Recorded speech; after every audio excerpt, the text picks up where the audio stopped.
Hi guys, it's Alana and welcome back to my channel for another video. Now today I'm going to do something that's quite interesting. I haven't done one for a long time, so I'm going to be doing a Q&A today. I gave you guys a chance to send in your questions via Instagram, so right here, right now, I'll be answering them. I will be trying my best to be absolutely 100% honest. I'm looking forward to sating some of you guys' curiosity and just getting cracking into it really, so let's get started. Okay, so we're going to get started straight into there with Curtains of Fun. She has asked, or they have asked, what is your favourite type of coat and your opinion on American rodeos? Now, for my favourite type of coat, I'm going to assume you mean horse coat. So I would have to go with black or bay because honestly, I think it'd be a little bit weird if that wasn't my favourite type of horse colour, simply because I've got 3 of them that all look the same. Literally, the boys were put back in the wrong stables the other day because the girl I'd asked to bring them in was just like, they look the same. I don't know what you expected. So it's like, fair enough. If you're about coats as in jackets to wear, I mean, definitely a tailcoat. Definitely a tailcoat. We love tails. And for your opinion on American rodeos, I mean, to be honest, it's something that I'm not very well educated on, so I don't really want to speak much on it without knowing what I'm talking about. However, I would say that I'm not that keen on the fact that they purposely make the horse feel uncomfortable so they buck. You know, I don't know, it's just something that doesn't quite sit right with me, because you know, the strap that goes around near the bottom of their belly is like designed to make them feel uncomfortable, designed to make them buck as far as I'm aware, and I just don't think that's very nice and very fair on the horse. But who knows, I could have got completely the wrong end of the stick. It's something I don't know a lot about, so I'd have to learn a lot more about it before I'd speak like hugely on it. And then we've got Alizé Gaston, who's asked, who was or is your heart horse and how did you meet him / her? Now this is a hard one because literally every horse I have had has been an absolute heart horse. I think at the minute my heart horse at the minute has to be little Ella, my little one-eyed wonder pony running around in her sunglasses. Me and her are just partners in crime. Like, we spent all of, not last summer but the summer before she started having a lot of complications, just breaking into different farmers' fields, having a great time galloping, then we'd go competing. Oh, she's just my absolute best friend. Like, honestly, me and her, but when I get on her after a bit where I haven't ridden, it genuinely feels like coming home. I love riding that little mare. Another heart horse I've had was Katrina. I don't know if some of you guys remember her. Oh, but she was gorgeous. So Katrina was one of the first horses I ever had. So before I had Katrina, I was riding my mum's event horse, and I was actually looking for an all-rounder. And then I went to go try this 12-year-old ex-broodmare. Ella is also an ex-broodmare, so you can tell I have a type. This 12-year-old ex-broodmare, I'm like 13, 14 at the time myself, who'd barely been back, like had seen like a cross port all once, and I was just like, that is my horse. Watching her move was like watching poetry in live action. One of those things where I've always said, if I ever won the lottery, I would buy her back. Every single horse I've had has been so special, and each one has a super huge place in my heart. I mean, I lost Halen not long ago, and he was the first horse that took me down the centre line for PSG, and the first horse that I rode with tails on. He taught me so much in the 4 years I had him. Another heart horse, then I've got Itzhak, my little show jumping pony, when I was 12. Taught me loads, gave me some of the most fun times of my life, bombing about with the Reddyfield Bloodhounds, bombing about across the beach, going to different nationals and different championships, getting on all the pony club teams. Every single horse I've had has been amazing, literally. Someone's asked, what is the highest you've jumped? So the highest I've jumped was actually on Katrina. Dressage horse, could jump the side of the house. Did she want to? No. So I had a jumping lesson, and literally she set up 1.22 meter fence. Bear in mind the highest I'd ever jumped was like 1.10 meter. So she set up this 1.22 meter fence, like it was almost at the top of the wings. I'm pretty sure in the picture I've got, my eyes are closed because I'm just like, oh, please jump it. That was an experience I have not got within sniffing distance of that height again. Best online places to buy saddle pads. So the first place I would definitely suggest is My Breeches. I am in love with Escadron at the minute. Pure and Escadron are slaying the game. Literally, I think, so that's an Escadron there, that's an Escadron, that's an Escadron, that's an Escadron. Yeah, there's quite a few in my little stack here. Honestly, it's giving peak elegance and gorgeous. Absolutely loving it. If you're looking for more budget saddle pads, definitely look at eBay. So I used to get loads of saddle pads off of eBay. And then look also at Facebook. There are plenty of matchy pages on Facebook where people are selling their secondhand saddle pads. Quite often they've only been, because a lot of people, what they like to do is they go buy the saddle pad, they wear it once, they get bored, then they get rid. So a lot of these saddle pads are barely used, but they are a fraction of their original price. And that is how this stack has actually got so large, because not only have I been gifted quite a few of them, but also I've thrifted quite a few of them. Next question. Okay. If you had to sell 2 ponies / horses, who would they be? That is a cruel question. That is so harsh. See, the thing is, so I've got Ella, who is my advanced horse, and then I've got my 2 boys. Star, who's only just been back, he's only been in work a year, you know, he's just ready to start doing novice work now. And then Dave, who's not even been back yet. So those 2 just have so much untapped potential yet. Whereas Ella is my girl, do you know what I mean?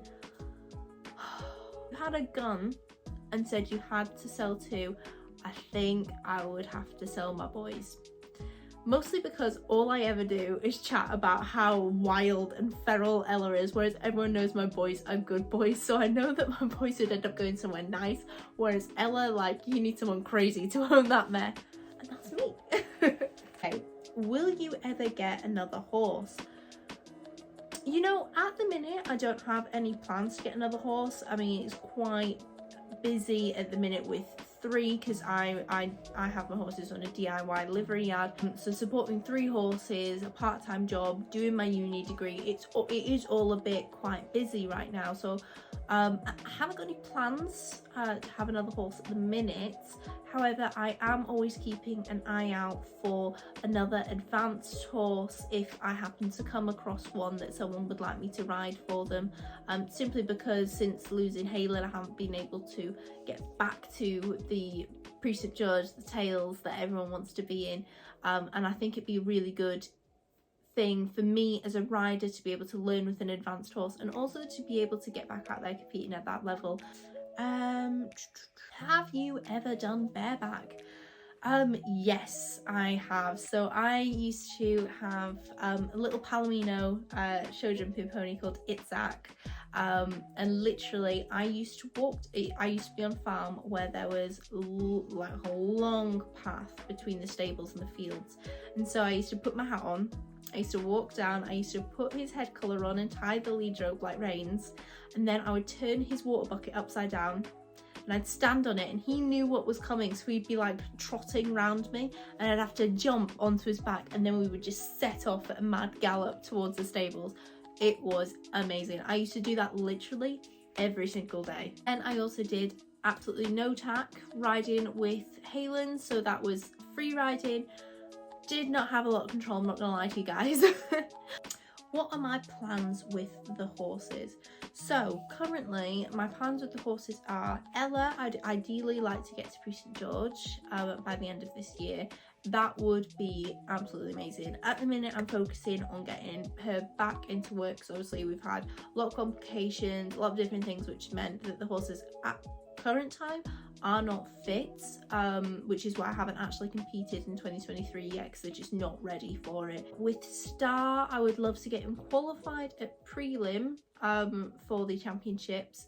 That would be amazing. And then also, you know, try and make that step to novice elementary, maybe do a few online classes with him, just to see how a judge would respond to him, you know, stepping up, making sure that we're all right. And then with my little boy Dave, So I'm planning on starting him doing some in-hand work again, because at the minute I'm just leaving him alone, letting him chill out, letting him be a baby, letting him grow, and you can see how bored he is.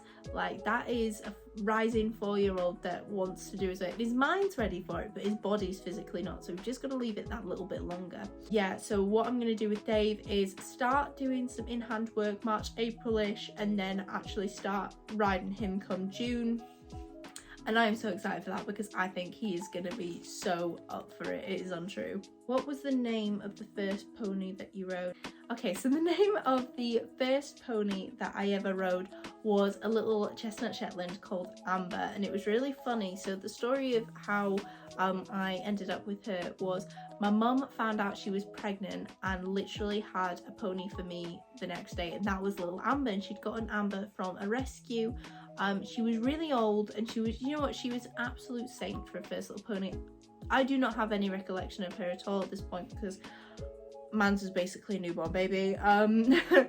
But yeah, no, Amber was a little treasure. Unfortunately, she was genuinely just too old. So my mum went back to the rescue and she went, right, this pony's lovely, but genuinely just too old. Have you got anything else?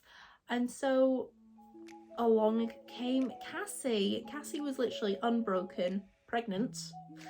So we had Cassie's foal as well, who I called Bandit, and that was Chestnut too. So Cassie was a little grey pony, and she was so adorable, honestly. And I backed her myself. Yeah, that's it, Star. You are not actually the first horse I've ever backed. What about that? Yeah, literally, Mum just put me on her, and we just kind of saw how it went. She was fantastic lead rein pony, absolutely cracking. The only thing she didn't really do was come off the lead rein, but I didn't need to come off the lead rein for a few years yet, so I was fine. What is my dream horse breed? So I don't necessarily have a dream horse breed, but my favourite horse breed is the Trakehner, which I feel like you guys should have guessed this, seeing as the past 4 horses I've had have all been Trakehners.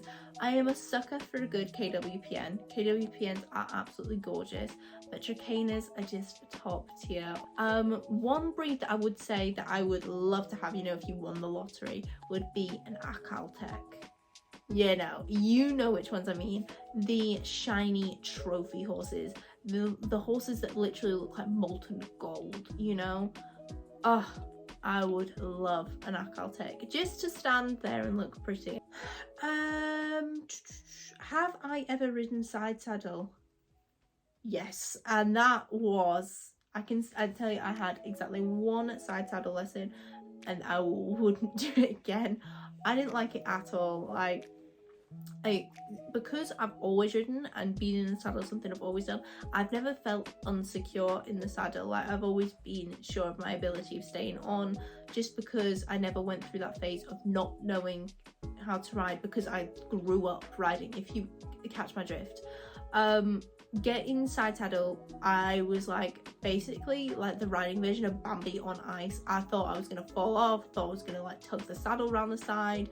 All my weight down was just down in this one stirrup, and I just couldn't figure out how to not make it like that. I felt so insecure. I have so much respect for the girls that do it all the time. I guess it's one of those things where you've got to do it a lot and you've got to learn and practice as you would with any riding discipline. How do you balance your university degree with your riding? It's one of those things where I've always known that my education has to come first. So, like, for example, exams have just been passed. The horses had exams week off. I wasn't riding during exams week. I was studying, I was getting my head down. I know that if I want to carry on and have a career in horses, you know, get to compete internationally one day, then I am going to have a job that is able to support it. And to get that job, I'm going to need some good scores. So it's something that I've always accepted. For a while, the horses have to come second to my education. One day that'll change when I have enough money, you know, which it's just one of those things, maybe when I'm like 70. What was your worst fall? My worst fall was probably when I was riding a horse called Solaris. We went up to a cross pole. Sol was meant to be a jumping pony. went up to a cross pole, and literally she went to jump it and then stopped mid-jump. So she had her front legs over and her back legs behind it, and then she sucked back. I went over her head, held onto the reins, and then landed face first, and then literally my body flipped around behind me. And I think I posted the video before, and you can literally see that my neck is at like a 90-degree angle. I was absolutely fine afterwards, I was just winded, but the video looks like I've like died. What was your proudest moment as an equestrian? My proudest moment as an equestrian, I think definitely getting down the centre line in my tails for the first time. That was really emotional for me. I don't know why I'm getting emotional already. I've not even picked out my best moment. I'm just like being dramatic for no reason. First dressage test I did on Ella, and we scored like something like 74%. I remember being there and literally bursting into tears because I'd like rebacked to myself. We'd spent 6 months getting her strong enough to even be ridden. I'd done like loads of the schooling by myself. No one else had sat on her. No one else has sat on her full stop since she came to me. She was ridden like 4 or 5 times before she came to me, and then it is all my work from there. And getting out, doing that competition, I just remember being in floods of tears because I was so proud of her. And that was a big thing for me because that was like all my own training. She was the first horse I'd done myself. And then again with Star, who was my very first youngster, very first horse that I'd backed, you know, fully from scratch, like done it all, like done the leaning over everything. And again, no one else has ridden him except for me. And going out, doing his first competition, I remember being an emotional wreck for that as well, because I am such a happy crier. Like, I'm just really proud of not necessarily the big things like championships. I am proud of them, obviously, but the little things, like the little moments, like sitting on Star for the first time, or getting that first medium trot where it felt like literally Vallegro going across the diagonal on Ella, which I haven't actually managed to reproduce yet. Those are so monumental for me. The scraps where you make little jumps, like Ella's first flying change.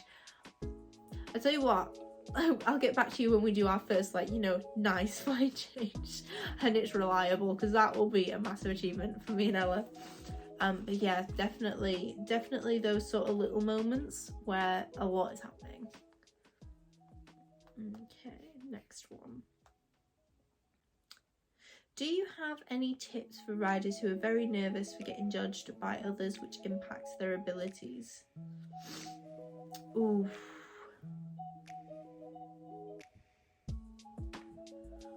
What I would say is that in life you have to run your own race, and that's something that I get told quite a lot. You've got to focus on your own race.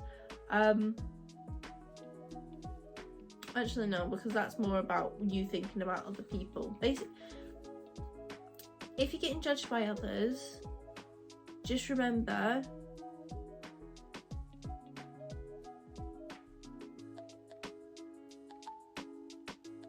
that you do not have to be everyone else's cup of tea. You have to be your own cup of tea. If you come out of that ring, regardless of what the score is, regardless of what the people on the side are saying, if you come out of that arena or that ring or that school or come off that horse and you are happy and you are proud of what you just did, regardless of what anyone else thinks, then that is what matters.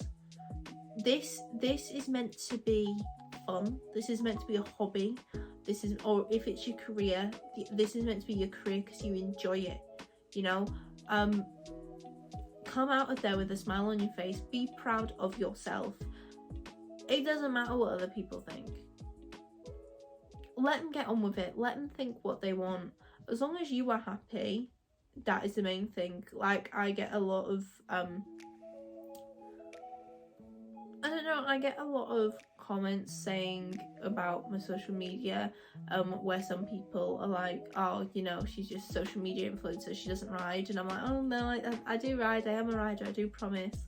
And a lot of people put down my riding just because I'm on social media quite a lot, as though I spend all my money on looking pretty and not riding.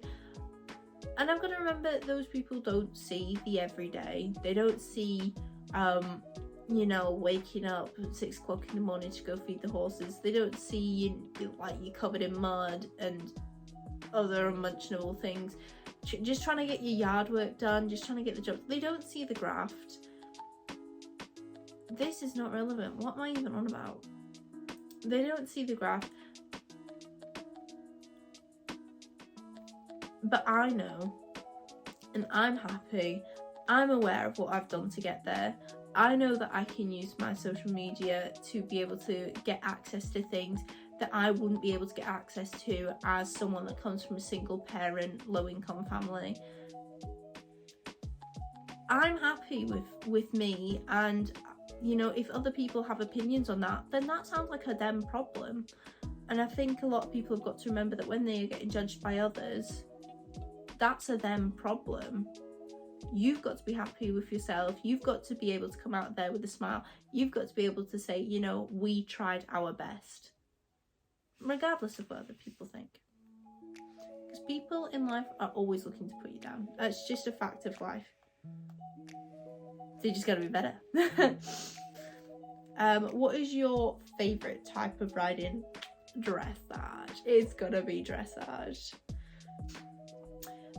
Do you ride Ella or Star more? So Star and Ella are kind of on the same wavelength now, so they both get ridden kind of the same amount. But when Star was first starting out and Ella was still in full work, I definitely rode Ella more than Star, just because with him being a young horse, he was freshly backed, and this is going to be the same with Dave when he comes into work. You do not want to overwork them. A, you don't want to make them sour on the job, and B, their muscles and their bone structure will not be ready for full throttle work. You need to ease them into it. It'd be like someone who has never been to the gym before suddenly going to the gym 7 days a week. They will be sore, they will be crippled, they will hurt themselves. And it's the same with horses. So that's kind of my reasoning. So quite a few of you have asked for a saddle pad collection. I promise you guys, I will give you a full saddle pad collection video in the next few weeks. Is that fair? I'll give you the full shebang. I will personally go through every single one and tell you a bit about them. It is going to be a long video, but you guys have been literally begging me for it, so I will do that for you. I think you guys deserve it. So yeah, that is kind of all the questions. I had a lot of you ask kind of similar questions, so I kind of like bunched them together and kind of answered it all in one. I can already tell this is going to be a long video. I have talked for England. But yeah, I hope you guys enjoyed this video. I hope you guys enjoyed, learning a little bit more about me and the horses, my kind of life, what I get up to. And I just really wanted to show you guys, kind of how I function. If you haven't already, don't forget to give it a big thumbs up, subscribe to my YouTube channel, hit that notification bell so you know when the next video is going to be uploaded. I will link my social medias below if you want to give those a follow.